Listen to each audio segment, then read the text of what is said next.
Hello बच्चों, let's read this question. So this question is we can derive Newton's. ठीक है, आपको यहाँ पर 4 ऑप्शन दिए हैं। Second and third law from the first law, first and second law from the third law, third and first law from the second law.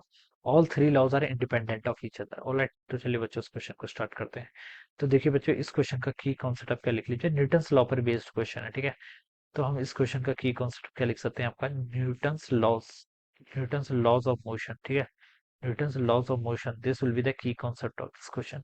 Newton's ने देखिए बच्चों तीन लॉज ली। पहली लॉ क्या बताती है, लॉ बताती है पहली की अगर आपके सिस्टम में नेट एक्सटर्नल फोर्स जीरो के इक्वल है। ठीक है, नेट एक्सटर्नल फोर्स जीरो के इक्वल है, that the net external force zero के इक्वल है, तो अगर बॉडी आपकी रेस्ट पर होगी, ठीक है, तो रेस्ट पर ही रहेगी। और अगर बॉडी आपकी मूव कर रही होगी तो वो उसी कांस्टेंट वेलोसिटी से मूव करेगी। ठीक है, तो बॉडी का मोमेंटम बेसिकली क्या होगा, चेंज नहीं होगा। ठीक है, सेकंड लॉ बताती है कि फोर्स इक्वल टू क्या होता है, rate of change of momentum, यानी कि डीपी बाई डी टी। और थर्ड लॉ बताती है कि for every action there is equal and opposite reaction.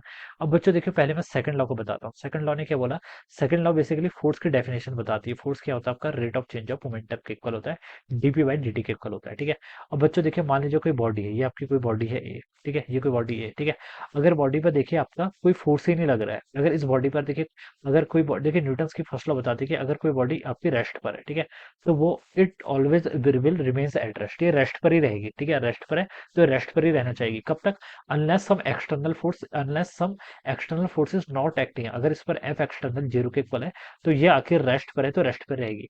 या फिर देखिए, अगर कोई बॉडी, सेम बॉडी ए किसी कांस्टेंट वेलोसिटी यू से मूव कर रही है और इस पर जो एक्सटर्नल फोर्स कोई नहीं लग रहा, there is no external force acting on the body A, then it will continue to move with the same speed u. ठीक है, इसको हम लॉ ऑफ इनर्शिया भी बोलते हैं। ठीक है, अब न्यूटन सेकंड लॉ क्या बताती है, force equal to dp by d t के इक्वल होता है। ठीक है, अब सिस्टम पर अगर एक्सटर्नल फोर्स जीरो के इक्वल है तो हम यहाँ से बता सकते हैं डीपी बाई डी टी ये किसके इक्वल होगा, आपका जीरो के इक्वल होगा। ठीक है, यानी कि rate of change of momentum zero है, इसका मतलब जो इसका मोमेंटम होगा बच्चों वो क्या रहेगा, कांस्टेंट। मोमेंटम कांस्टेंट रहने से मेरा क्या मतलब है, देखिए इनिशियली इसकी वेलोसिटी जीरो थी। ठीक है, तो इसका मोमेंटम कितना होगा, mass into velocity, zero zero के इक्वल। ठीक है, तो मोमेंटम इसका ऑलवेज जीरो ही रहेगा। ठीक है, मोमेंटम इसका चेंज नहीं होगा। अगर कोई बॉडी पर देखिए ये कांस्टेंट वेलोसिटी यू से मूव कर रही थी, ठीक है, तो यहाँ पर इसका मोमेंटम क्या रहेगा, कांस्टेंट कितना था, एम टाइम्स यू के इक्वल। तो इसका मोमेंटम एम यू पहले था, अभी भी वही रहेगा, क्योंकि नेट एक्सटर्नल फोर्स से आपका जीरो के इक्वल लग रहा है। तो दिस इसको हम बोल सकते हैं कि सेकंड लॉ से हम फर्स्ट लॉ को तो बिल्कुल क्या कर सकते हैं, डिराइव कर सकते हैं। फर्स्ट सेकंड लॉ से मैंने फर्स्ट लॉ तो यहाँ पर बिल्कुल डिराइव करके बता दी। तो बच्चों सेकंड थर्ड लॉ क्या बोलती है, थर्ड लॉ के लिए देखिए आप दो सिस्टम कंसिडर कर लीजिए। ठीक है, मान लीजिए एक ब्लॉक ए है, ये आपका दूसरा ब्लॉक बी है। ठीक है, these are the two blocks. ठीक है, ए ब्लॉक बी पर फोर्स लगा रहे हैं, मान लीजिए ऐसे एफ पर। ठीक है, अब मैं बता सकता हूँ कि बी भी आपका ए पर लगा रहे हैं, मान लीजिए आपका एफ टू फोर्स। ठीक है, और मैंने ए और बी को पूरा सिस्टम कंसिडर कर लिया। ठीक है, सिस्टम कंसिडर कर लिया। बाहर से देखिए इन दोनों पर देखिए एफ एक्सटर्नल कोई नहीं लग रहा है, एफ एक्सटर्नल क्या जीरो के इक्वल है। ए बी पर लगा रहा है एफ वन फोर्स, बी ए पर लगा रहा है कितना, एफ टू फोर्स। ठीक है, बी ए बी पर एफ वन लगा रहा है और बी ए पर कितना, एफ टू फोर्स लगा रहा है। ठीक है, तो ये दोनों फोर्सेस लग रहे हैं। अगर मैं इस ए प्लस बी को पूरा सिस्टम कंसिडर कर लेता हूँ, ए प्लस बी क्या है मेरा सिस्टम, तो मैं बता सकता हूँ कि इस सिस्टम पर ये ए जो एफ वन एफ टू लग रहे हैं, ये तो इंटरनल फोर्सेस की तरह काउंट हो जाएंगे, क्योंकि ये दोनों आपका क्या होगा, सिस्टम का पार्ट हो गया।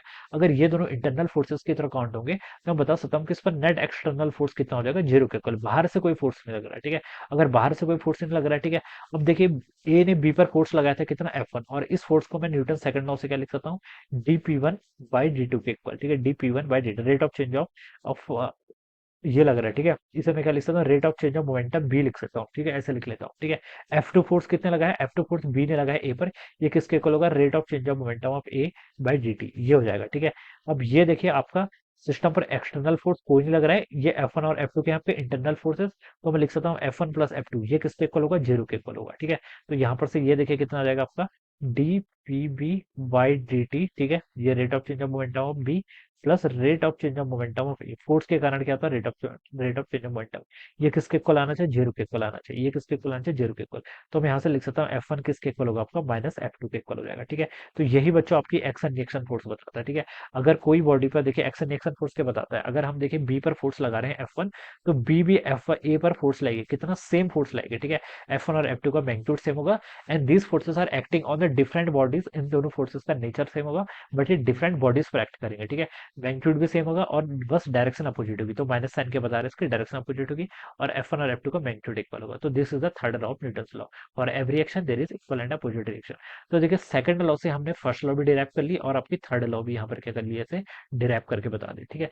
दोनों ही कर सकते हैं, तो हम बता सकते हैं सेकंड लॉ की बेसिक लॉ है, ठीक है, उससे हम फर्स्ट भी डिराइव कर लेंगे और थर्ड भी डिराइव कर लेंगे। We can derive Newton's from A में लिखा second and third law from first law, this is incorrect. First law आपकी लॉ ऑफ इनर्शिया है, तो उससे तो हम डिराइव नहीं कर सकते।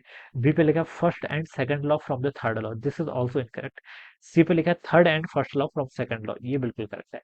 All the three laws are independent, this is incorrect again, ठीक है। तो करेक्ट ऑप्शन क्या होगा इसका, सी वाला। तो आप लिख सकते हैं कि option C would be the right answer of this question. So I hope you are understood this concept. All the best and thank you so much.